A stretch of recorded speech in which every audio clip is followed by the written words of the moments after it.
By the end of the night, half the wedding guests believed I was engaged to a billionaire, and the other half thought I'd sold my dignity for revenge, and it had started with 4 quiet words against my ear. "You're mine tonight."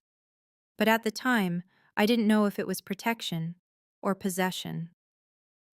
3 hours earlier, I was seated at table 16, near the service doors, close enough to hear the laughter, far enough to never be included in it. The Hawthorne Grand glittered like it had something to prove. Crystal chandeliers dripping gold light, white orchids arranged like they were posing for photographs. Ava loved proving things. She stood at the altar glowing in silk and diamonds.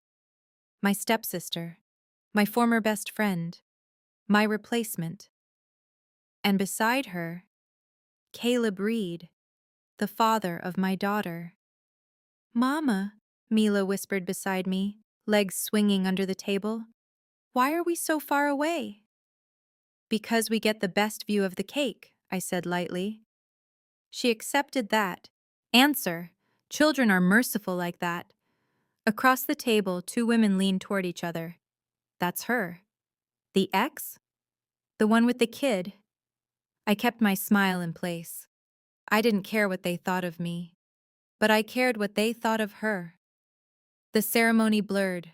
Vows, rings, applause. Caleb's gaze swept the room once. It paused on me. Just long enough. There was no apology there. No regret. Just relief. Like he was grateful I wasn't making a scene. Like I had finally accepted my role as the past. After the ceremony, the reception exploded into music and champagne. I stood near the bar pouring Mila more juice when I heard it. I dodged a bullet. Caleb was the one who made the statement, and now he was laughing quietly to one of his groomsmen. Wow! He dodged a bullet? Was the bullet our daughter or our life? Or was it me? My hand tightened around the glass. "Mama?" Mila's fingers slipped into mine. "You look sad." "I'm not," I said too quickly, but she hugged me anyway. And that nearly broke me. A few minutes later, the room shifted. It wasn't loud. It was subtle. Laughter lowering, conversations pausing, chairs scraping. I turned, and he walked in. Dominic Vale. You don't mistake men like him. He didn't smile, didn't rush, didn't look around like he needed approval. He moved like space adjusted for him. He was wearing a black tailored suit, no tie, and a calm, controlled expression. A waiter nearly bumped into him, but Dominic caught the tray before it tipped. The waiter stammered an apology. Dominic's response was low. "Be careful." Not loud, but final. The waiter flushed and retreated instantly. That was the first thing I noticed. Power that didn't need volume. People approached him immediately, hands extended, business smiles. He acknowledged them efficiently. Brief nods, 2-word responses. Detached. Then his eyes scanned the room. Past the head table, past the bar, past the guests. Until they found me. Recognition flickered. 6 months ago, I'd stood in a glass boardroom pitching my startup to his investment firm. He had listened without interrupting, then declined without expression. Not scalable. I had replayed those 2 words for weeks. Now he was here, at my ex's wedding. His gaze dropped to Mila beside me, then back to me, and he walked straight toward us.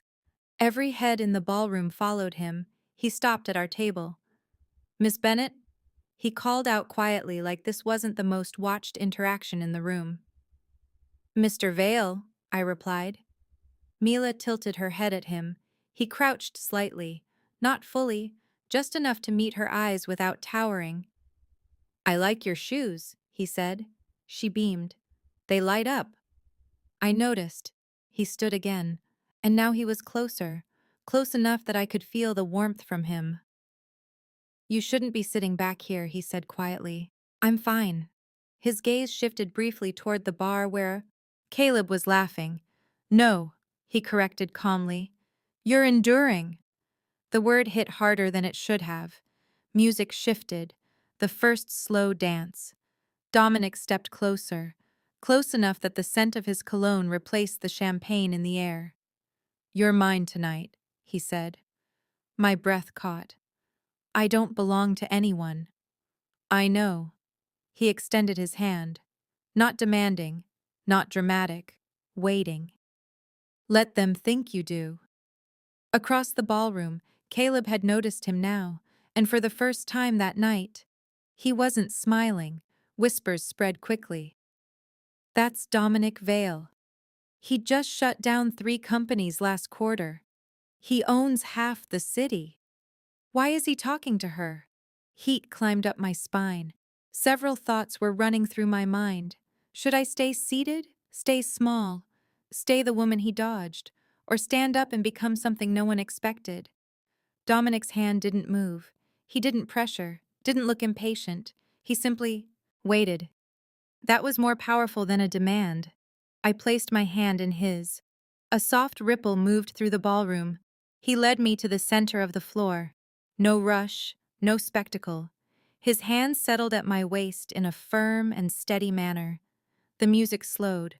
The lights dimmed slightly. And suddenly, all the whispers stopped. Because now they were watching. He didn't pull me close. He adjusted his hold carefully, like I was something breakable. "Everyone's staring," I murmured.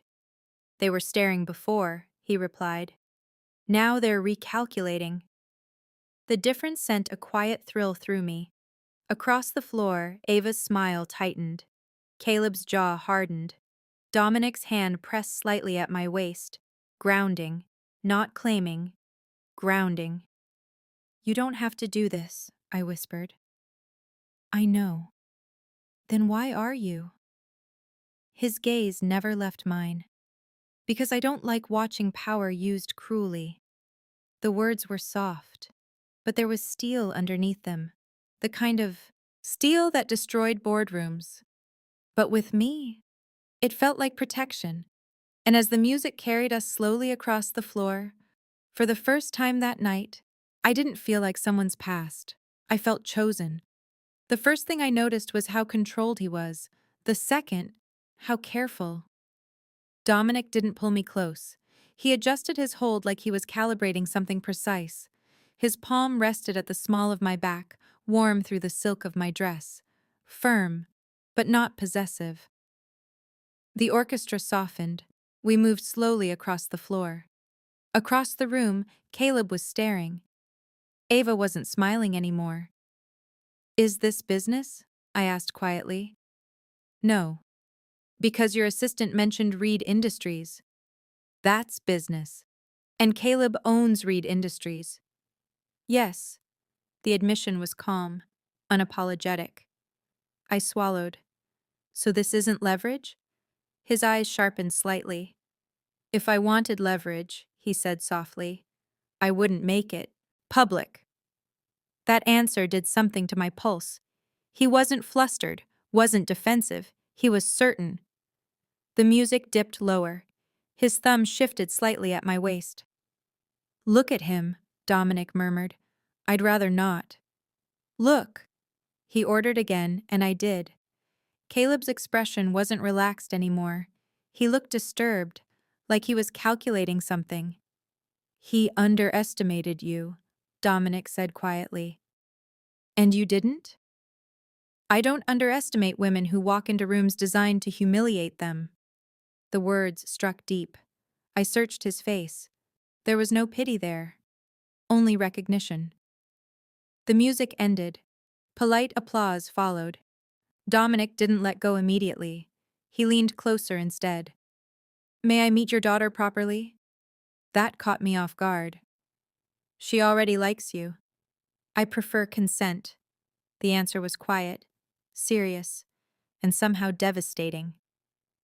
We walked back to table 16. Guests parted subtly. No one said anything directly, but everyone was watching. Dominic crouched fully this time in front of Mila. "I'm Dominic." "Mila," she replied confidently. "You're very tall." "I've been told." She studied him. "Are you rich?" A few nearby guests choked on laughter, but Dominic didn't blink. Yes.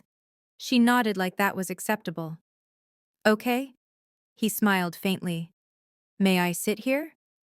She looked at me and I nodded. Yes, she decided. He pulled out the chair beside her. Not mine. Hers. A server approached nervously. Mr. Vale, your table is prepared at the front. I'm fine here. The server hesitated. This section is reserved for… I said, Dominic repeated calmly. I'm fine here. The server swallowed and walked away immediately. That was the second thing I noticed. He didn't raise his voice. But no one argued. Mila tugged his sleeve. Do you build castles? Sometimes, Hiki answered. Can you build one for me? He didn't laugh. He didn't brush it off. If your mother approves the zoning permits. I stared at him. You're joking. Mostly. He signaled a waiter. Chocolate cake. For her, he clarified. And milk. The waiter hurried off. He didn't order anything for himself. You don't have to do that, I said quietly. I know. Then why? He glanced toward the head table where Ava was whispering to Caleb. Because cruelty shouldn't be rewarded with silence. The cake arrived. Mila clapped. Dominic adjusted the napkin on her lap before she could spill anything. A small movement. Unnecessary. Intentional. And something inside me shifted again. Across the room, a man in a sharp gray suit approached Dominic quickly. Sir, the Harborview acquisition, Reed Industries is requesting a delay. They're exposed if this doesn't close. Dominic didn't look at him. Not tonight. Sir, if you push this through, their valuation collapses. I'm aware. The man lowered his voice further. Reed could lose everything. Dominic finally looked at him. His expression changed. It wasn't warmth. It wasn't softness. It was ice. They should have calculated better. The man nodded and retreated. Mila was licking frosting off her fork, completely unaware. I felt my stomach tighten. You could destroy him, I said quietly. Yes. And you're not? He turned his attention back to Mila, wiping frosting from the corner of her mouth with a napkin. Not tonight. That answer carried weight. Ava stood suddenly from the head table. She approached with slow elegance. Dominic's posture shifted instantly, colder, sharper. Nia, Ava said sweetly, eyes flicking between us. You've been busy. Just dancing, I replied. With a billionaire. Her smile thinned. Dominic didn't look at her, not immediately. When he did, it was measured. Congratulations on your wedding. The politeness was surgical. Ava's eyes sharpened. I didn't realize you two were… close. We're not, I said quickly, but Dominic remained silent, which somehow made it worse. Ava tilted her head. It just looks intentional. There it was, the accusation wrapped in silk. You always did have interesting timing, she added. Dominic stood slowly, and suddenly the entire table felt smaller. Timing, he said evenly, suggests planning. Ava's chin lifted. And you're not planning anything? He held her gaze. If I were, you would already know. The temperature dropped. Ava forced a smile. Well, enjoy the evening. She walked away. But the damage had already been done. The whispers had multiplied. Gold digger. Revenge. Calculated. Dominic leaned closer to me. Do you want to leave? The offer again. Soft. Available. I looked at Mila, still happily eating cake. I looked at Caleb, now watching us like something had slipped from his control. And for the first time that night, I didn't feel small. No, I said quietly. Dominic nodded once. Then we stay. The MC called for toasts. Ava and Caleb stepped onto the stage. Dominic's hand brushed mine under the table. Not gripping, just there. Caleb cleared his throat. I want to thank everyone who believed in second chances, he began. A few glances flicked toward me. Ava smiled sweetly. Some people grow together, she added. Others grow apart. The room laughed softly. Dominic's jaw tightened. Do you want me to end this? He asked quietly. That was the moment he could stand. Speak. Crush them publicly. I knew he could. Everyone in the room knew he could. But he didn't move. He waited. For me. And that was the most dangerous thing about him. Ava lifted her champagne glass. I believe everyone ends up exactly where they belong, she said smoothly. Polite laughter. Her gaze drifted across the room, landed on me. And sometimes, she continued, it's better that certain people don't get what they think they deserve. The words weren't loud, but they were aimed. A murmur spread. Dominic's fingers brushed mine beneath the table. Say the word, he murmured. My pulse pounded. He would do it. I could see it in the stillness of him. He would stand, walk to that stage, end this. Not with shouting, with precision. But if he did, it would be his power, not mine. Ava smiled toward the crowd again. Growth requires letting go of what holds you back. A few people glanced at me openly now. The humiliation was no longer subtle, it was deliberate. Dominic's jaw flexed. Do you want me to respond? He asked quietly. That question again.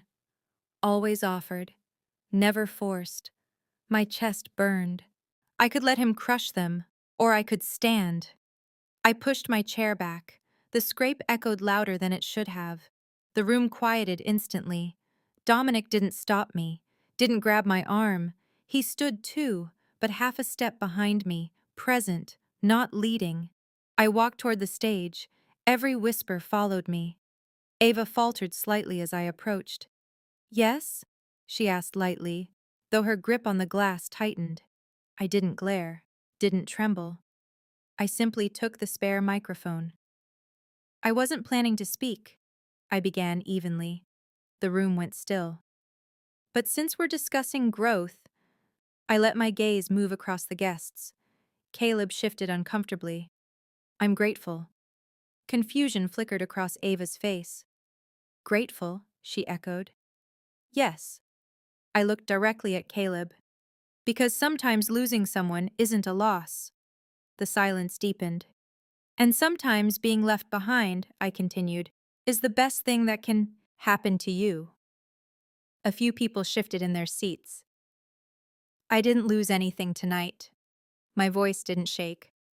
I gained clarity. I set the microphone back in its stand and stepped down. No applause, no laughter, just stunned silence. Dominic's eyes were on me like I had done something remarkable. But Caleb had snapped. This is exactly what I meant, he said loudly. The room tightened again. You always turn everything into a performance. There it was. The crack. I turned slowly. A performance? Yes, he continued. You show up here with him. I didn't show up with anyone, I said calmly. You're using him, Caleb snapped. You always wanted power. You always wanted more. Gasps rippled. Dominic's posture changed. It wasn't obvious, but the temperature around him dropped. He stepped forward slightly. Not in front of me, beside me. Caleb laughed bitterly. You couldn't stand that. I chose someone else. So you parade a billionaire around to prove what? That word. Parade. Dominic's voice cut through the room. Careful. It wasn't loud, but it wasn't gentle either. Caleb turned toward him. You think you know her? Dominic's expression was unreadable.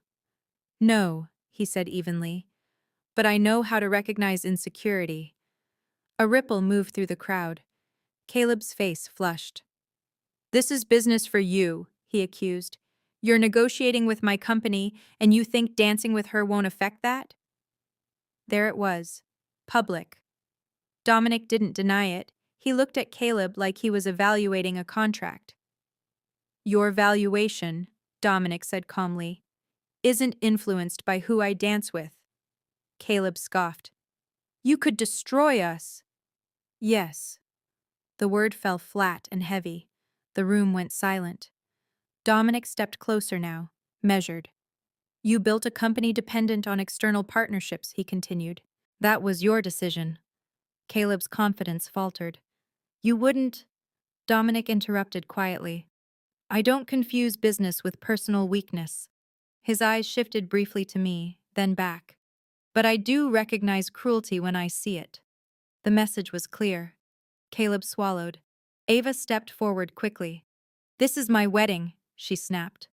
Dominic looked at her, and for the first time, he smiled.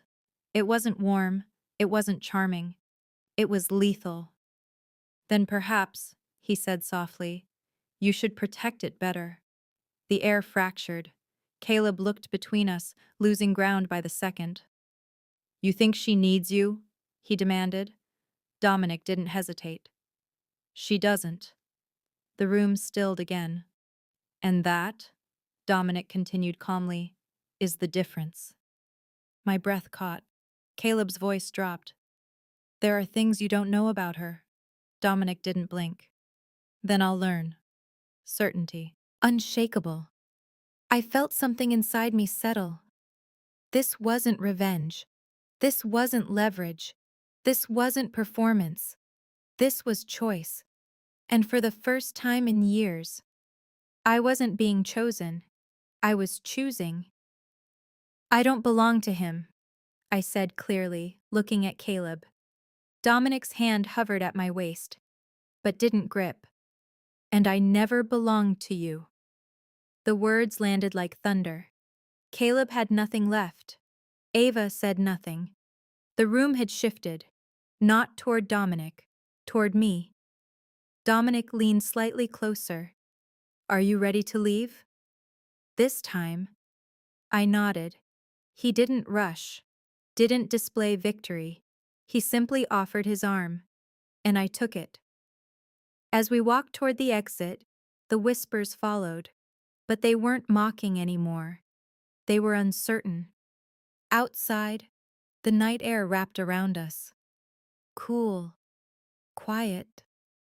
The doors shut behind us. Silence replaced music. I exhaled. That wasn't part of your strategy, I said softly. No, you could have destroyed him. Yes, but you didn't. He nodded, stepping closer. Not for him, he said quietly. For you. My pulse stumbled. He reached up, brushing his thumb along my jaw. If I ever dismantle something, he murmured, it won't be to make you feel powerful. His eyes locked with mine. It'll be because you asked me to. The restraint in that promise, that was more dangerous than aggression. Tonight was pretend, I whispered. Yes, he replied. And tomorrow?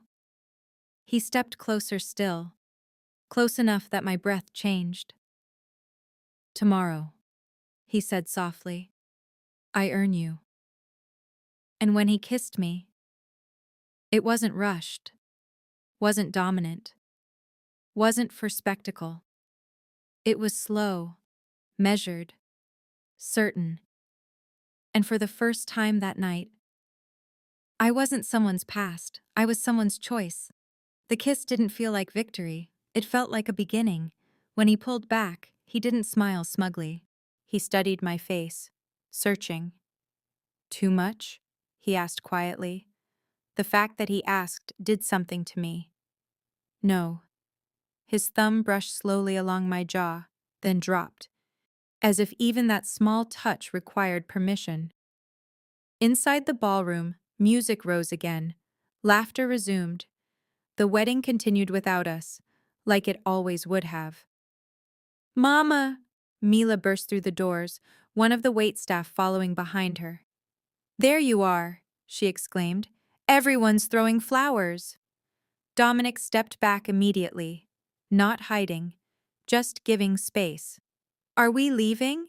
She asked, looking between us. Yes, I said softly.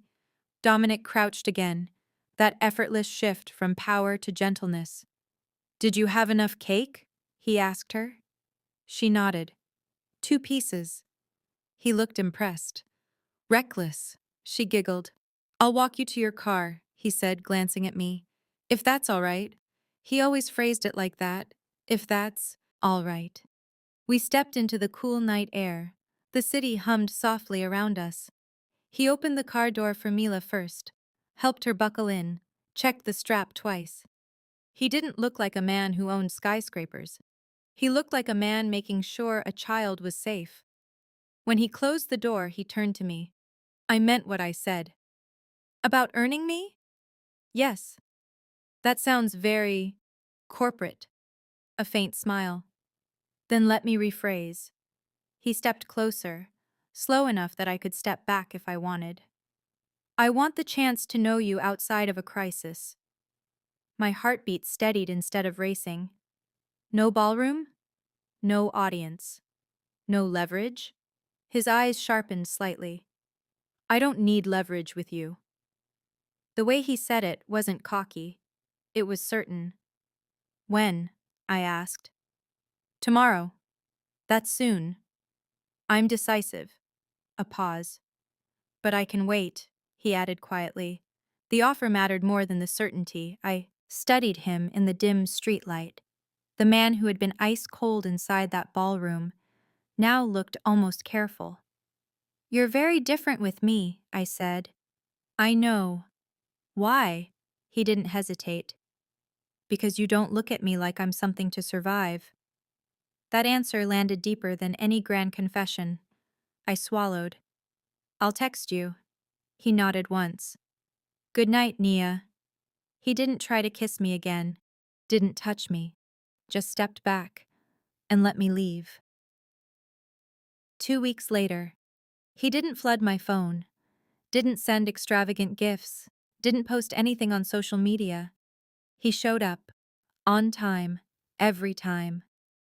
Dinner reservations made quietly, Mila's favorite crayons waiting at the table without him making a show of it, walking on the outside of sidewalks without thinking about it. One night, he came to my apartment to fix a loose cabinet hinge. You own construction companies, I said, watching him roll up his sleeves. You could send someone. I could. He tightened a screw carefully, but I prefer doing it myself. Why? He glanced up at me. Because it's yours. Not flashy, not dramatic, just intentional. Mila wandered in. Are you staying for dinner? She asked. He looked at me. That question again. Always looking at me. If your mom wants me to. I nodded. He stayed. He cooked. Not gourmet. Not impressive. But careful. Later that night, when Mila fell asleep on the couch between us, Dominic gently lifted her. Slow, protective, carrying her to her room like she weighed nothing. He tucked the blanket around her shoulders, checked the nightlight, stepped out quietly. In the hallway, I leaned against the wall. You don't have to keep proving something, I whispered. I'm not proving, he said softly. I'm showing. He stepped closer, not cornering, just closing space. You're ruthless in boardrooms, I said. Yes. You make grown men nervous. Yes. But you're not like that with me. His hand slid gently to my waist. Because you're not a negotiation. The air thickened. He leaned down slightly. Tell me to stop. The words brushed my skin. I didn't. His mouth found mine again, deeper this time. Warmer. Not hungry, but intentional. His hands stayed respectful, firm at my waist, nothing more. And somehow that restraint made everything hotter. When he pulled back, his forehead rested lightly against mine. You're thinking, he murmured. Yes. About what? What happens when business gets messy? His expression sobered. It will. You're still negotiating with Caleb. Yes. And if you win, I don't mix business with you. That's not realistic. It is for me. Silence settled. Dominic. He waited. If I ever feel like leverage, again, you won't. You can't promise that. He stepped back slightly, enough to look at me fully. You're right. He paused.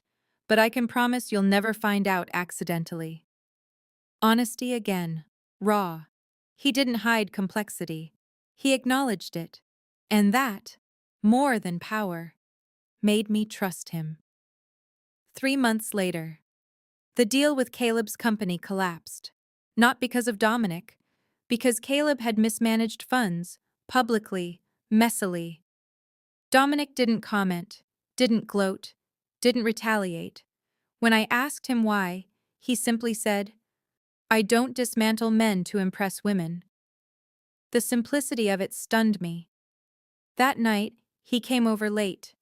No suit, no driver, just him. He wrapped his arms around me from behind while I stood at the kitchen counter. Long day? He murmured against my neck.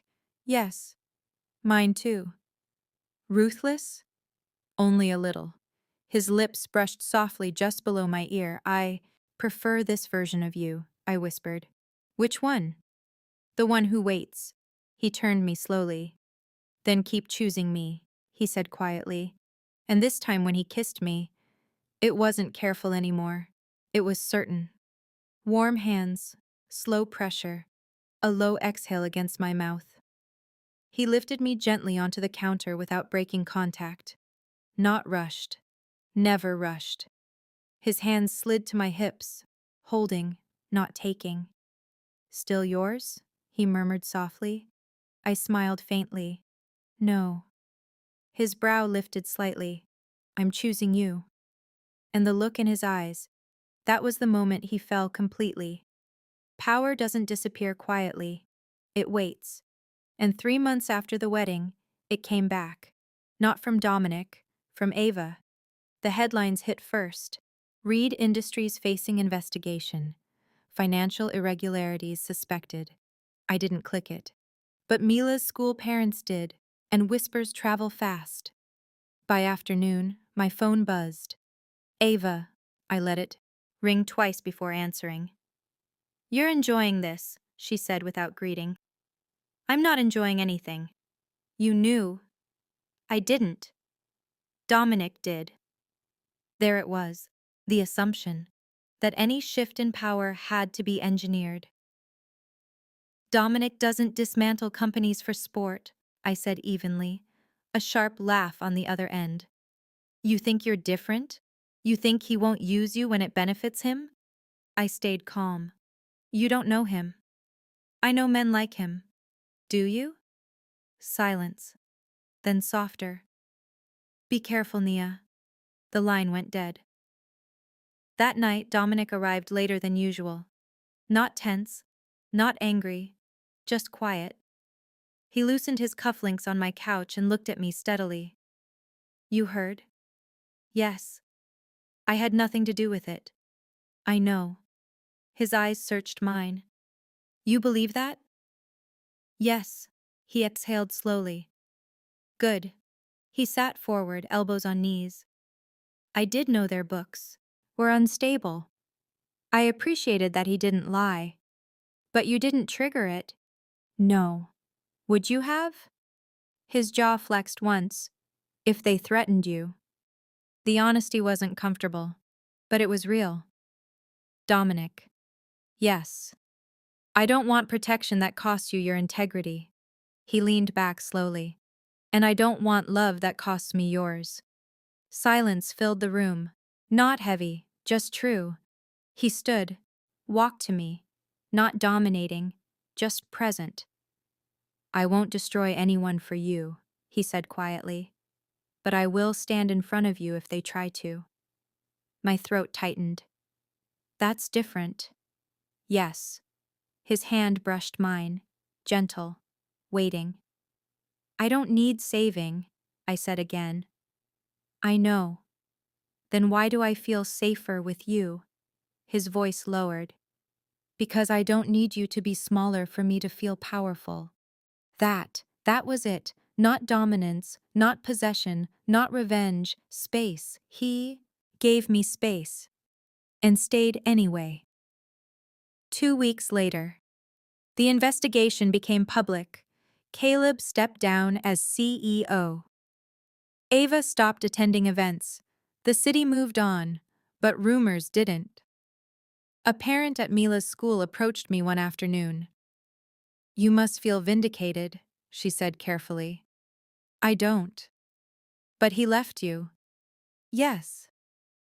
"And now look." I smiled politely. "Now I look like someone who chose differently." That night, Dominic picked Mila up from dance class. He arrived early, sat in the waiting area, suit jacket folded beside him, watching her like she was the most important thing in the room. When she ran into his arms, he laughed, unguarded, not ruthless, not strategic, just soft. He walked her to the car holding her backpack in one hand and her tiny fingers in the other. That image did more for my heart than any public declaration ever could. 6 months after the wedding. We didn't rush anything. No sudden engagement, no headlines, just consistency. He met my friends, listened more than he spoke, let Mila paint his nails once, didn't complain. One evening we attended a small charity gala together, not as spectacle, not as revenge, just as us. A reporter approached. "Mr. Vale," she asked smoothly, "are the engagement rumors true?" Dominic didn't look at her. He looked at me, always me. "Are they?" he asked quietly. The room leaned in, the same tension as the wedding, the same whispers. But this time it wasn't about humiliation, it was about choice. I could step back, keep control, stay independent. Or I could step forward and choose him publicly, not because I needed protection, not because he was powerful, but because I wanted him. I reached for his hand, the same way I had that night in the ballroom, but this time, there was no audience in my head, no ex, no sister, no revenge, just us. "Yes," I said softly. The word wasn't loud. It didn't need to be. Dominic's thumb brushed across my knuckles, not triumphant, grateful. The reporter gasped quietly. "And when did this happen?" she pressed. Dominic finally turned toward her. "Not at a wedding," he said calmly. A subtle smile touched his mouth. "It happened when she chose me." And that was the difference. He never said I was his again. Not like that. Not as claim. Not as shield. He didn't need to, because I kept choosing him. Later that night, back on my balcony, city lights glowing below. "You never answered something," I said softly. "What?" "That first night." "Yes." "When you whispered it, did you mean it?" His eyes held mine. "I meant that no one in that room deserved to look at you like you were leftover." My chest tightened. "And now?" "Now?" He stepped closer. "Now I don't need to say it." His hand slid to my waist. Familiar, warm, certain. "But if I did," he murmured against my lips, "I'd say it differently." "How?" "You're mine." He paused, then corrected himself. "No." He brushed his forehead lightly against mine. "I'm yours too." And that was the moment power disappeared. And partnership began. Some people still think that wedding was revenge. Some think it was strategy. Some think I upgraded. They're wrong. I didn't win anything. I didn't trade up. I didn't sell my dignity. I chose a man who never needed to own me. And maybe that's the real question. When someone powerful says you're theirs, is it protection or possession? Or is the real power in waiting until you say yes?